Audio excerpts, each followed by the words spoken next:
મિત્રો, છેલ્લા કેટલાક દિવસોમાં આપ સૌને ખબર હશે કે દિલ્હીમાં સતત કોકરોચ જનતા પાર્ટી અને હવે વિપક્ષ તરફથી ધરણા પ્રદર્શન અને વિરોધ પ્રદર્શનનું આયોજન થઈ રહ્યું છે.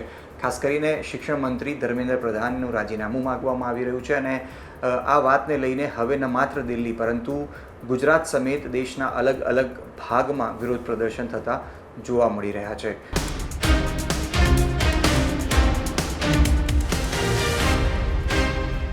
નમસ્કાર મિત્રો, હું છું અતુલ તિવારી અને આપ જોઈ રહ્યા છો ગુજરાત તક. આજની વાતમાં વાત કરવી છે ગુજરાતમાં આજે ખાસ કરીને અમદાવાદની અંદર જે પ્રકારે વિરોધ પ્રદર્શન કોંગ્રેસ અને ભારતીય જનતા પાર્ટી તરફથી કરવામાં આવ્યું છે તેના વિશે. ગઈકાલે દિલ્હીમાં આપણે જોયું કે રાહુલ ગાંધી જે નેતા વિપક્ષ છે તેઓ પ્રધાનમંત્રીના નિવાસ સ્થાને પહોંચી ગયા અને જોરદાર વિરોધ પ્રદર્શન કર્યું અને ત્યારબાદ જે દ્રશ્યો આવ્યા તેના કારણે કોંગ્રેસની અંદર એક આક્રોશ ભભૂક્યો અને તેને લઈને જ કોંગ્રેસ તરફથી આજે અમદાવાદ જે પાલડીમાં કોંગ્રેસનું મુખ્યાલય એટલે કે જે મેઇન મથક આવેલું છે ત્યાં કોંગ્રેસના પ્રદેશ પ્રમુખની આગેવાનીમાં કોંગ્રેસના નેતા અને કાર્યકર્તાઓએ રેલીનું આયોજન કર્યું. પરંતુ આ રેલી નીકળે તેની સાથે જ લગભગ 150 જેટલા કાર્યકર્તા અને નેતાની પોલીસે અટકાયત કરી. પરંતુ તે પહેલાં ગુજરાત કોંગ્રેસ પ્રદેશના અધ્યક્ષ અમિત ચાવડા સાથે મારી વાતચીત થઈ. सांभळिए તેમની વાતચीत અને તેમની શું છે માંगो. दिल्ली के बाद अहमदाबाद में कांग्रेस द्वारा विरोध प्रदर्शन किया जा रहा है. हमारे साथ अमित चावड़ा प्रदेश अध्यक्ष मौजूद है, उन्हीं से बात करेंगे. अमित भाई, क्या कहेंगे? आक्रोश अब अहमदाबाद में भी दिख रहा है. आज पूरा देश का युवा, पूरा देश का एक एक परिवार रास्ते पे उतर के ये देश के युवाओं को पे जो बर्बरता पूर्वक अत्याचार हुआ है, दिल्ली में जिस तरीके से अंग्रेजों से भी ज्यादा जोर जुलम और अत्याचार हमारी बहन दीकरियों, हमारे भाइयों पे, हमारे बेटों पे हुआ है, उसके खिलाफ गुजरात में कांग्रेस के कार्यकर्ता भी युवाओं की मांग को लेकर रास्ते पे उतरे हैं.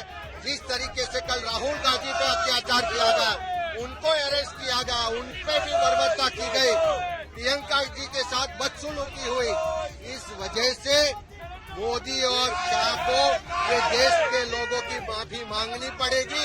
धर्मेंद्र प्रधान को रेजिग्नेशन देना पड़ेगा. जब तक देश के युवाओं को न्याय नहीं मिलेगा, ये लड़ाई हम गुजरात से भी लड़ेंगे. ये गांधी और सरदार की भूमि से ये लड़ाई हम लड़के ये मोदी शाह को भी यहाँ से माफी मांगने के लिए मजबूर करेंगे और धर्मेंद्र प्रधान को घर भेजेंगे. તો મિત્રો, કોંગ્રેસ તરફથી માંગ થઈ રહી છે કે શિક્ષણ મંત્રી ધર્મેન્દ્ર પ્રધાન રાજીનામું આપે અને જે પ્રકારે નેતા વિપક્ષ રાહુલ ગાંધી સાથે પોલીસ તરફથી વ્યવહાર કરવામાં આવ્યો તેને લઈને પ્રધાનમંત્રી અને ગૃહમંત્રી માફી માગે. પરંતુ કોંગ્રેસનું વિરોધ પ્રદર્શન પત્યું, તેમના 150 જેટલા કાર્યકરોની પોલીસે અટકાયત કરી. ત્યારબાદ સામે એક નવી ખબર આવી કે હવે ગુજરાત બીજેપી દ્વારા કોંગ્રેસના કાર્યાલય ઉપર, મુખ્યાલય ઉપર વિરોધ પ્રદર્શન કરવામાં આવશે. આ વાત જેવી સામે આવી ત્યારબાદ પોલીસ બંદોબસ્ત જે માત્ર ગણતરીનો કોંગ્રેસના વિરોધ પ્રદર્શન સમયે હતો તેમાં ખૂબ જ મોટી સંખ્યામાં પોલીસ કર્મીઓની વધારો તેમાં કરી દેવામાં આવ્યો. 2000 પોલીસ કર્મીઓની સાથે એક છાવણીમાં કોંગ્રેસ મુખ્યાલયને તબદીલ કરી દેવામાં આવ્યું અને બપોરે 2:30 વાગ્યાની આસપાસ ગુજરાત બીજેપીના પ્રદેશ અધ્યક્ષ વિશ્વકર્માજી પહોંચ્યા અને તેમણે તેમની આગેવાનીમાં ભારતીય જનતા પાર્ટીનું વિરોધ પ્રદર્શન શરૂ થયું. આ વિરોધ પ્રદર્શનની વાત કરીએ તો પોલીસે પહેલેથી જ તૈયારી કરી લીધી હતી, કારણ કે થોડા સમય અગાઉ જ્યારે ભાજપ અને કોંગ્રેસના કાર્યકર્તાઓ કોંગ્રેસના જ મુખ્યાલયની સામે આવી ગયા હતા તે સમયે પથ્થરબાજી થઈ હતી, કેટલાક લોકો ઘાયલ પણ થયા હતા. પરંતુ આ વખતે પોલીસ સતર્ક હતી. 2000 પોલીસ જવાનોનો કાફલો અને સીધી રીતે કહી શકાય કે પોલીસ છાવણીમાં કોંગ્રેસ મુખ્યાલય તરફ પહોંચતા ત્રણેય માર્ગોને પોલીસ જવાનોની તૈનાતી વચ્ચે ખડકી દેવામાં આવ્યા હતા. આજે જ્યારે કોંગ્રેસની મુખ્યાલયની સામે જ્યારે વિરોધ પ્રદર્શન પણ થયું ત્યારે જગદીશ વિશ્વકર્માની આગેવાનીમાં ભારતીય જનતા પાર્ટીના કાર્યકરો મોટી સંખ્યામાં ડીજેની સાથે ત્યાં પહોંચ્યા. ડીજે જ્યારે વાગ્યું ત્યારે કોંગ્રેસના મુખ્યાલયમાં કેદ કોંગ્રેસના નેતા અને કાર્યકર્તાઓમાં રોષ પણ જોવા મળ્યો. પરંતુ કોઈપણ પ્રકારનો અણબનાવ બને તેની પહેલાં જ ભારતીય જનતા પાર્ટીનો જે વિરોધ પ્રદર્શન હતો, જેને શાંતિપૂર્ણ તરીકે ભારતીય જનતા પાર્ટી તરફથી કહેવામાં આવી રહ્યો હતો, તેને પૂર્ણ કરાવીને તમામ નેતા અને કાર્યકર્તાઓને પાછા વાળવામાં પોલીસ સફળ પણ રહી. પરંતુ આ વિશે વધુ વાતચીત મેં પોતે ભારતીય જનતા પાર્ટીના મહામંત્રી અનિરુદ્ધ દવે સાથે કરી. आओ सांभळिए તેમણે શું કહ્યું. बीजेपी के महामंत्री अनिरुद्ध दवे हमारे साथ मौजूद है, उन्हीं से बात करेंगे. अनिरुद्ध जी, कांग्रेस मुख्यालय के बाहर बीजेपी का विरोध प्रदर्शन, क्या संदेश देने की कोशिश? संदेश एक ही है कि कांग्रेस के 56 साल के युवाओं ने, ये जो राहुल बाबा ने जो युवाओं को गुमराह करने का प्रयास किया है, देश के युवाओं को गुमराह करने का जो प्रयास किया है, और वह कल माननीय प्रधानमंत्री जी के घर के सामने जाकर जो उन्होंने धरना किया है, वो सभी युवाओं को गुमराह कर रहे हैं। जबकि प्रधानमंत्री जी ने सार्वजनिक तौर से कहा है कि जो भी घटना घटी है नीट के एग्जाम के, वो घोर पाप है और आने वाले दिनों में चर्चा करने के लिए तैयार हैं।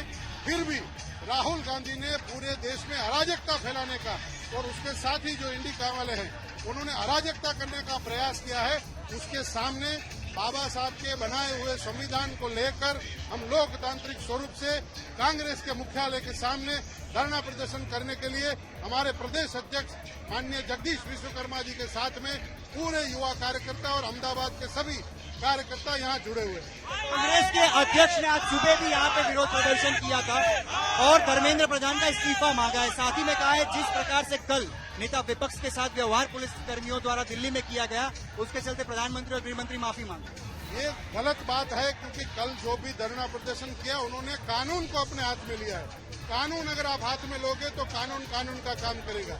हम आज शांतिपूर्ण आंदोलन कर रहे हैं, हम आज कोई अराजकता नहीं कर रहे हैं। सिर्फ यहाँ के कांग्रेस वालों ने जो किया है वो राहुल गांधी को भगवान सन्मति दे, और जो उन्होंने बाबा साहेब के संविधान का उपहास किया है, इसके लिए हम आज यहाँ पे संविधान के रूप से और लोकतांत्रिक स्वरूप से यहाँ धरना प्रदर्शन कर रहे हैं। शांतिपूर्ण धरना प्रदर्शन इसे बीजेपी द्वारा बताया जा रहा है, लेकिन मेरे आसपास की तस्वीर में मेरे सहयोगी जमीन से भी कहूंगा, मेरे आसपास में दिखाएंगे कि बीजेपी के जो नेता कार्यकर्ता हैं उनके हाथों में तो पोस्टर हैं, और पोस्टर के साथ राहुल गांधी के विरोध में यहाँ पे नारेबाजी की जा रही है।